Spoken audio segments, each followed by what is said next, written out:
ప్రకాశం జిల్లా దర్శి పట్టణంలోని ఎంఆర్ఓ కార్యాలయ ఆవరణంలో యూటీఎఫ్ ఆధ్వర్యంలో ఏర్పాటు చేసిన మంచినీటి చలివేంద్రంలోని కుండలను అలాగే పోలీస్ స్టేషన్ ప్రాంతంలో ఏర్పాటు చేసిన చలివేంద్రంలోని ఒక మంచినీటి కుండను గుర్తు తెలియని వ్యక్తులు ధ్వంసం చేశారు.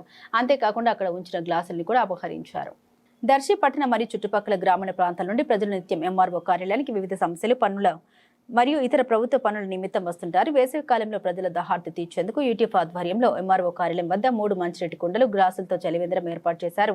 అలాగే దర్శి డీఎస్పీ ఆధ్వర్యంలో మన ఊరి గ్రంథాలయం సమీపంలో పోలీస్ స్టేషన్ ప్రాంతంలో మరో చలివేంద్రం ఏర్పాటు చేసి ప్రజలకు చల్లటి తాగునీరు అందించే ఏర్పాట్లు చేశారు. అయితే ఇటీవల గుర్తు తెలియని వ్యక్తులు ఈ 2 చలివేంద్రాలను ధ్వంసం చేసినట్లు తెలుస్తోంది. యూటీఎఫ్ ఏర్పాటు చేసిన చలివేంద్రం వద్ద 2 మంచినీటి కుండల్ని పగలగొట్టి 2 గ్లాసులను అపహరించగా పోలీస్ స్టేషన్ సమీపంలోని చలివేంద్రంలో ఒక కుండను పగలగొట్టి 2 గ్లాసులను తీసుకెళ్లినట్లు సమాచారం. ప్రజల దాహార్తి తీర్చేందుకు ఏర్పాటు చేసిన చలివేంద్రాలను ధ్వంసం చేయడం పట్ల స్థానికులు ఆగ్రహం వ్యక్తం చేస్తున్నారు. ఇలాంటి ఘటనకు పాల్పడిన వారిని గుర్తించి కఠిన చర్యలు తీసుకోవాలని ప్రజలు కోరుతున్నారు.